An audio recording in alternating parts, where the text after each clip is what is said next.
All right, and we're back with more tabletop stories after what, half a year since our last episode. Something like that. Well, we didn't forget. We just had a lot.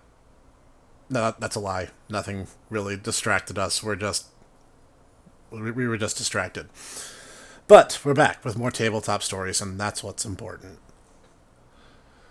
So this time, we're going to talk about. We're going to start with a D&D campaign that our dear Dietaku GM'd for us. Do you want to give them the overview of Dinosaur Land, Dragon World? Um, well, it was me trying to. I mentioned before that we were kind of that we had a few players that were kind of not seeing eye to eye. We were not communicating well with, and I was trying to extend them an olive branch with this. I knew the particular player. We played Monster Hunter together. We had hung out quite a bit. He's a good guy, and so I decided, I'm going to basically cater this new scenario I'm going to run to him. He's a big fan of dragons. He always goes after elder dragons. Whenever we play Monhun, he seems to really dig dragons just as creatures. So I was, going, you know what? This entire world is going to have a draconic theme to it. It's going to be very primal, very wild. Um, Civilization and the, good guy societies are going to be kind of on the back foot in this place. Um, it didn't really end up that way, but it is what it is. Um,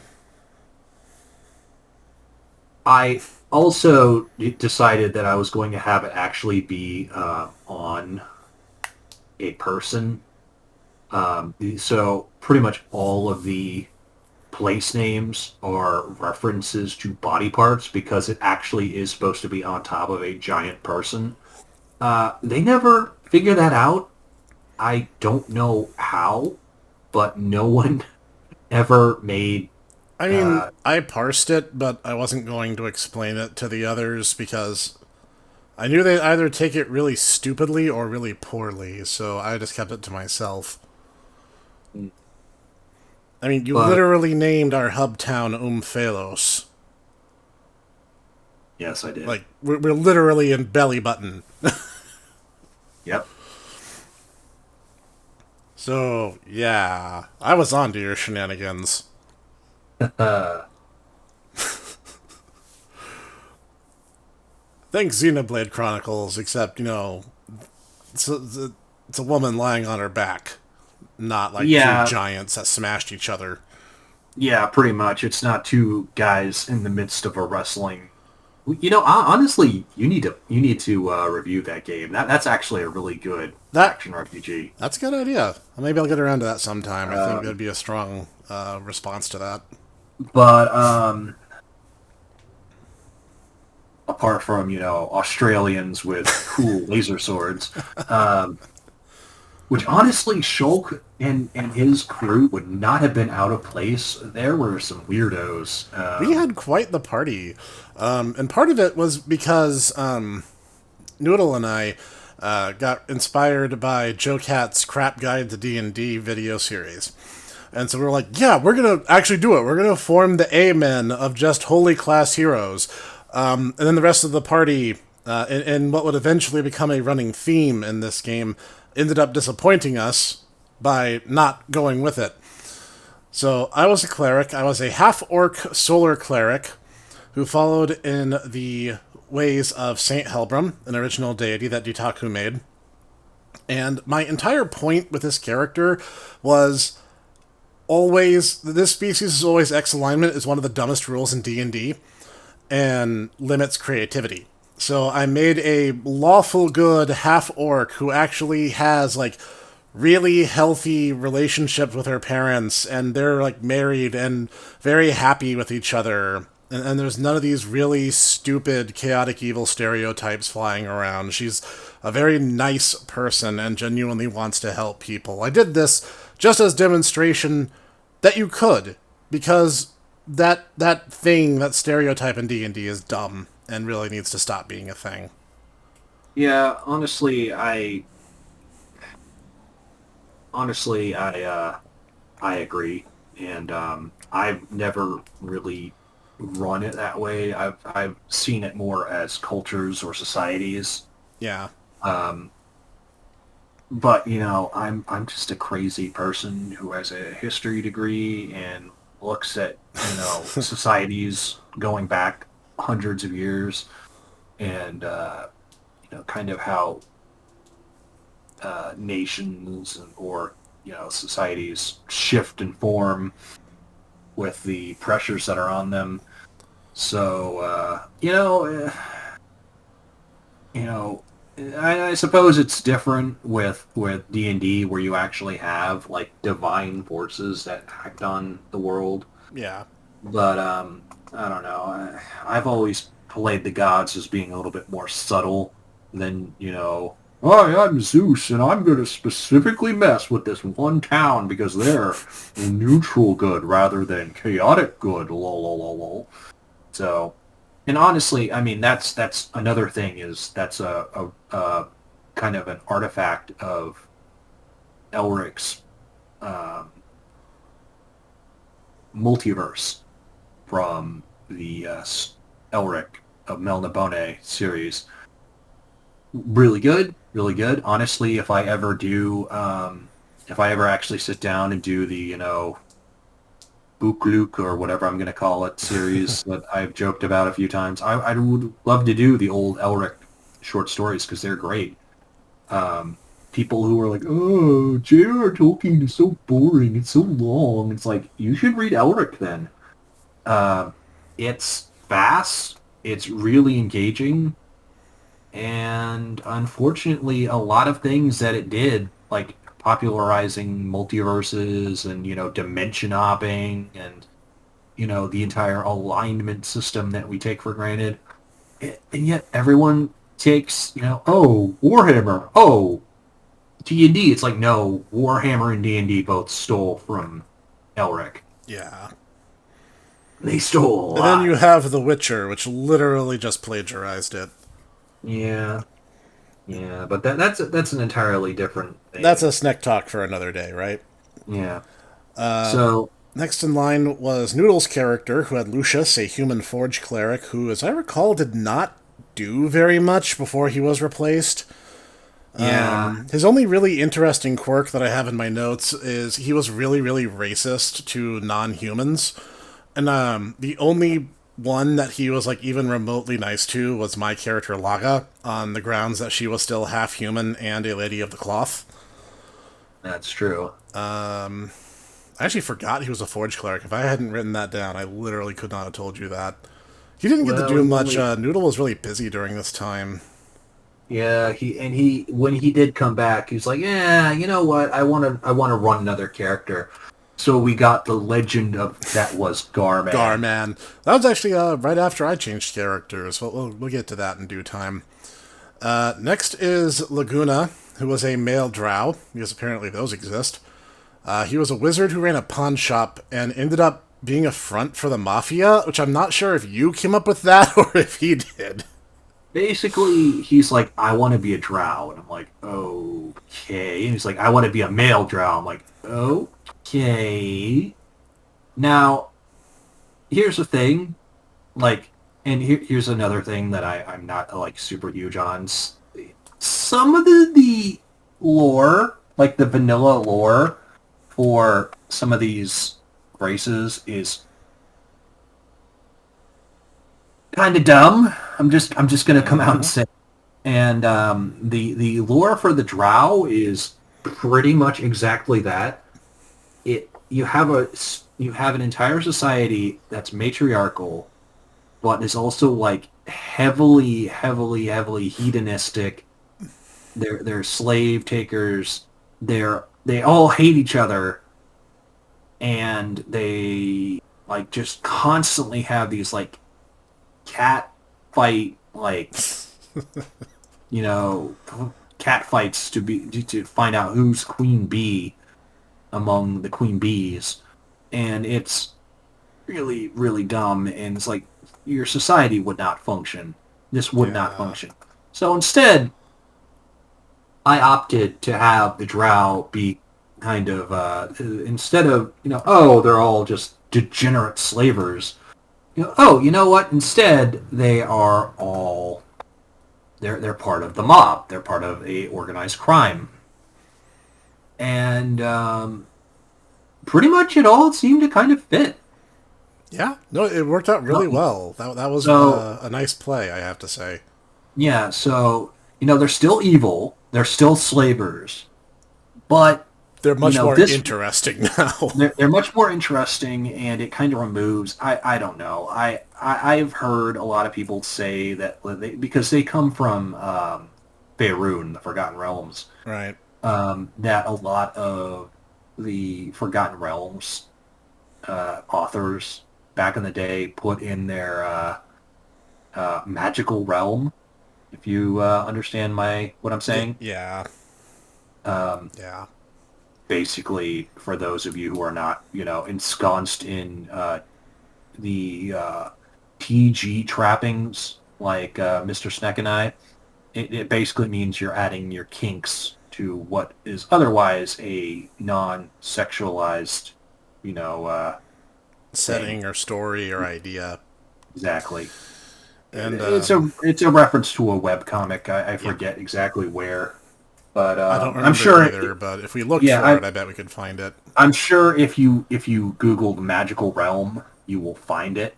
Yeah. It's fairly well known, but yeah. So I was like, yeah, I don't like that. That just isn't my jam, Holmes. Yeah. So yeah, I just decided to sidestep it, and that's the beautiful thing about tabletop games. And it's kind of my like I saw the whole thing about orcs are racist. I'm like, really? Are they? I think it says more about the reader than the orcs when they come to those kind of conclusions. Yeah, it's like I never ever thought. I mean, I for one have never ever thought of like Warcraft when I watched the Warcraft movie or any of my friends when they were playing WoW, because I've never played WoW. I'm just this is my gaming confession time, Padre Sneck. It's been 14 years since I played Warcraft, and I never played WoW. It's okay. I'll confess my sins. I played the WoW demo on two different occasions, actually. One was about 10 Didn't, years ago. didn't you make a Panteran? Yes, that was the second time. The first time was many, many years ago. I think a little over 10 or 12 years ago. I did it at the behest of the girl I was dating at the time. And I made a dwarf warrior, and I got lost and bored and frustrated, so I didn't really play all that long. Then, at the request of a coworker, they challenged me, like, okay, give the game another shot, because it's not the same game. And I said, fine. So I made a female Pandaren hunter, so she used rifles, and could take on certain monsters as pets, and actually, like, have, like, the monster tamer class. And I had fun. I played to level 20, and the game was like, haha, now you have to buy the game. And I was like, joke's on you, this isn't worth $50 to me. And I stopped. That's the legend of Mei Ying, everybody. Joke's on you. That's funny. But, That is fun. speaking of women, Laguna was often mistaken as one, because he was apparently an incredibly beautiful male, despite, his best efforts. And Laguna was a little dull when the game first started, but I think he got better. He kind of grew into his own before his tragic end. He definitely had a lot of really interesting moments, like the part where you guys went out on a dungeon crawl and he goes back to his shop to find it completely, bustling. And apparently people had come in and, just decided to break in, but instead of stealing everything, they Decided decided, to set hey, up shop and start working there. yeah. And he's like, but this is my shop. He was like, no, this is our shop. No, you don't understand. This is my shop.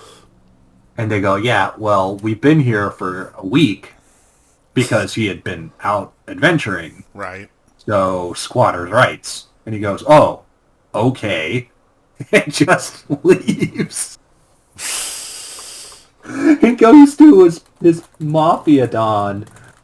And he's like, Donna, I'm sorry.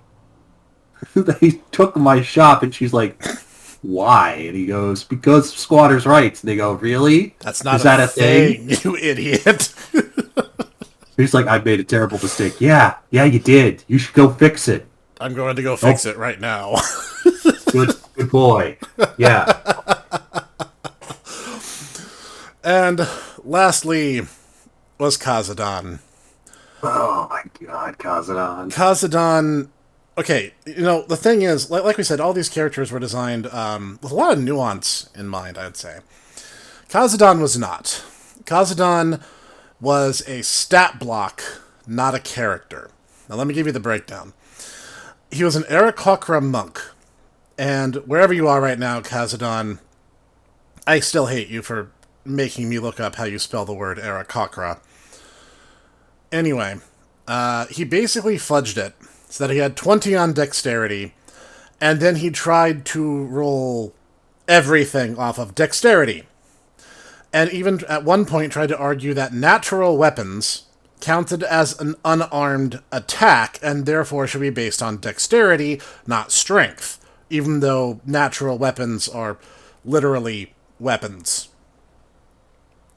I've seen it. I actually looked into it after this. I've seen it done both ways. Honestly, it kind of seems to be a thing of the official stance is, oh, whatever feels right, at your table. Just kind of context. Yeah. All right, then that's fair. And I was like, okay. Here's the thing, though. You're trying to use martial arts, right? Yeah. Okay, you're going to be doing a particular set of motions, right? Yeah. Then you're not going to be using your natural weapons. Then you won't get the benefit of the natural weapons because you have to attack in a certain way with the natural weapons, right? Yeah. There you go. You're not going to get the benefit of your claws. But natural weapons unarmed, and it's like, no. Which just doesn't make sense in context, so it's like, it kind of falls it's apart. Like, besides, on top of that, he honestly was constantly trying to, explain how his natural weapons, which were his feet claws as an Aarakocra, these birdmen, somehow translated to his wings. Because, I have unarmed weapons. My attacks do unarmed. And it's like, this isn't exalted. You don't get to pull that card. Just because you have claws doesn't magically mean, unless you're an Archaeopteryx, which, I'd be okay with that if you was I'm like an Archaeopteryx. I got claws. If you did that, I would actually respect that power play and be like, yeah, you own that bird, dinosaur, lizard thing. You do it, man. But honestly, unfortunately, he wasn't that clever. Yeah, it's like, that actually would make them cooler in my estimation, and I would have been like, because honestly, I think the Aarakocra and the Kenku are kind of dumb. I don't like them. The closest, if anyone's curious and doesn't know what we're talking about, it's basically the Raiden monster from Monster Rancher 4. They're just these big burb people with talons on their feet. See, honestly, I was thinking more of the Chio from God Eater. Oh, that's a good example. I like that. Yeah. Either one of those. Yeah, it's the same thing basically. The same type of monster, big birdman. So, not Harvey Birdman. Yeah, he's basically, we described him as the human pinwheel, because of everything he tried to do off dexterity. And the thing that's really annoying, and this kind of irked me, Laga was supposed to be this like, she was almost like, what's a good way to describe this? Girl abs. Super strong. Wearing heavy chainmail, wielding a shield. And I had an armor class of 18. He was something of a Valkyrie, Yeah. I guess is what you're saying. Yeah, that's a good way of putting it. Kazodan, because he was a min-maxer, had an AC of 20 because of his dexterity, wearing just a karate gi. And I'm like, this warrior who's heavily armored and ready for anything is like essentially weaker than the bird brain. So, yeah, I was a little salty, let's just say. And this comes back. I'll get back to that in a minute. Let's see. Laguna and Laga knew each other off the bat, and Laga liked to tease him about his sinful pawn shop and that he should start being more legitimate, and he just kind of brushes her off. We started working at the Hunters Guild, that's right, because then the GM's like, oh, by the way, you're in a room, and there's also a dinosaur. And we're like, excuse me? What? Yeah, because I put you in a waiting room, and you're just like, just listening to the music, and then just suddenly there's a dinosaur there, and it's like, what? Fight for your life! Yeah, what are you going to do now? There's a dinosaur. Yeah. What are you going to do? And thankfully, Laga also had really, really good HP growths, and we were able to defeat it, but we were pretty beat up. It turns out it wasn't really a dinosaur. It was like a mechanical riding bull that was like skinned to look like a dinosaur. Having succeeded, we were allowed to work for the Adventurers Guild. And for some reason, Laguna got a pass, even though I don't think he was actually present for that fight. I think that was just Laga and Kazodan. Yeah. There's another important thing you guys should know. In this world, there was a countdown timer to basically boss fights. It's essentially the waves from Rising of the Shield Hero. And I thought this was really cool. I thought this was a really interesting way to incorporate this idea. But it paralyzed Kazodan. He could not stand the idea that he would be anywhere outside the city for anything more than like 10 minutes at a time.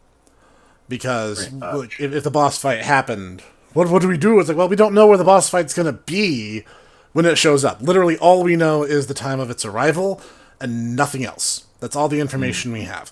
So I'm like, we might as well go about like adventuring and trying to find better equipment and allies and stuff. Because when that timer runs to 0, we're probably going to be in the middle of it all anyway, no matter what we do. So I say we embrace it. And that was supposed to be what I was trying to... It was supposed to be okay, we have a week until this happens. All right, we can adventure and power up until that point. But no, you're right. It basically was, oh my goodness, there's only a week. It's like, yeah, but you can do stuff until that point. Yeah, up until we can get stuff done in the meantime. You don't suddenly cancel everything you're doing just because you have plans 7 days out. Right. So then, oh yeah, we ran into Gunther, the recurring shopkeep. Mm-hmm. If you need a shop and you need general odds and ends, Gunther will find you. But if you're looking for Gunther specifically, you will not find him. That is the rule. And so, I essentially got a Dragon Ball, though I never actually got to make good on it. Because there's a okay, just to be perfectly honest, this world was part of an overarching series of worlds from a series of books that I had been writing, and one of the recurring jokes was that there were these mystical items. In fact, here's the beautiful thing about it. If you go to a library, you could find one of these mystical items yourself. It's called The Wealth of Nations by Adam Smith. It's an actual book. if you gathered 5 of them together, you can summon the eternal therapeutic Deus, who will grant you 1 wish. That's The a smart problem joke, everybody. The problem is if you actually know about it, then it becomes impossibly hard to find these books. That's the wrinkle. Laga literally bought it because she just wanted to read a book on economic theory. And the Yes. joke was she was just casually carrying around the Dragon Ball with her, not knowing what it was for. Mm-hmm. Oh yeah, Laguna, like, tried to kind of smooth things. His explanation was he was trying to smooth things over because as a pawn shop owner and manager, he was kind of like the default competition of Gunther. And it came off like this consistently veiled threat that Laguna was like gonna burn his shop down or something. Yeah, it was one of those situations where it's like he kept saying things, and it's like, I swear, it's like I don't think he was aware of it, but he's like, oh No. yeah, it's a real nice shop you got here. It's like, oh. Uh-oh. Yeah, it'd be a real shame if something happened to your shop. It's like, ugh. But he's being sincere, but it sounds like he's threatening him the entire time. Yeah. It was cultural misunderstandings are wacky, am I right?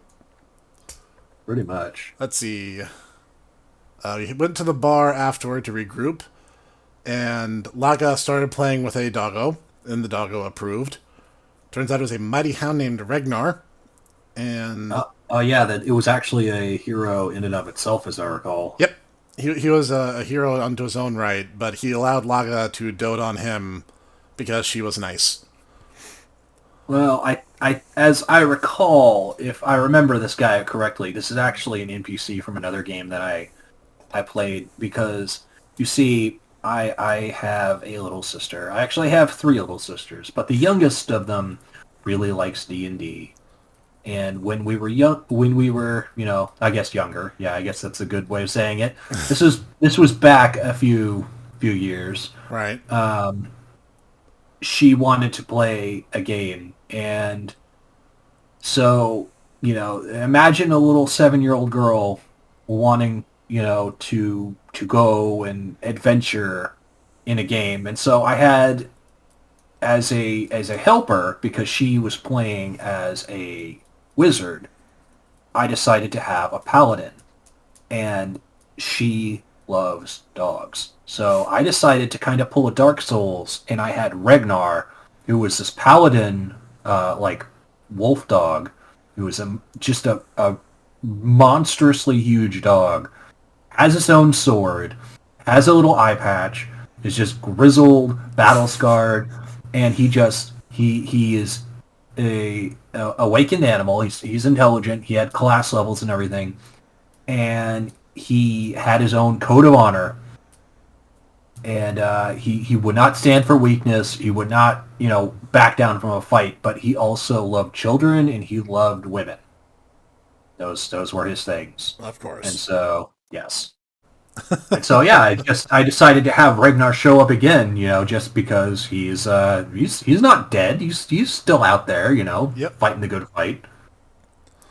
Yep. And so, yeah, a nice orc maiden comes up to him and goes, "Whoa, who's a good doggo?" He's like, "Well, I am, obviously." Perfect. We get some information at the bar, and we end up going to the ritzy bit of town, and we find out... Okay, this is... I'm just going to say it. One of the most simultaneously brilliant and frustrating things that Dietaku has ever done to us. We learn about this note, and it's written in the Goblin language, which, by the way, is apparently based on the Dwarven alphabet, which is something I kind of observed while I was getting my character made. I thought it was interesting, because I kind of thought the greenskin races would all kind of have, like, their own unified language, but no, they all speak Dwarven, or, like, variations of Dwarven. And so Laga, being half-orc, gets the orc and goblin languages by default, all the goblinoid races, basically. just as a racial bonus. So I was able to read it, and there was a warning about something called the Four Sacrifices. And the implication being that 4 girls were kidnapped and would soon be executed before one of the goblin gods. And we're like, okay, guys, we definitely cannot allow this to happen. So, as stealthily as we could, we approached the destination site, which was a few miles out of town. And we decide, okay, we need to do something that will convince this horde of goblins, there's like an army of them all gathered in this place. Like, we need to convince them that not only should they like let the 4 sacrifices go, they should not do it again. So Laga, with a combination of wit, subterfuge, and acting skills, decides to basically speak in their language and try to pretend to be this goblin god. And I have the exact quote written down. Laga's, "You must not proceed with this. This is terrible." Someone shouts back, "How dare you call our band terrible? We just started playing." So it turns out 4 sacrifices should have been capitalized, and it turns out that was the name of a G-pop band. As in Goblin Pop. The entire joke being is that I basically, when Snack, brought to my attention, is like, did you know that orcs and goblins only speak, or they write using the Dwarven alphabet? And I go, really now? That's very interesting. I didn't know that. He goes, yeah. And so I started thinking about this, going, you know what? It'd be really funny as if we treated, because here's the thing, I really dislike dwarven, the dwarven culture, that's just stereotypically dwarven culture of, laddie, I'm stereotypically Scottish, but we live in the mines, and we all have axes for some reason. And we are speak like this because Gimli. Because Gimli had a Scottish accent and an axe, so all dwarves obviously speak like that. Yeah. And so... It's funny, because most of the Scots that I've met are tall. Yeah.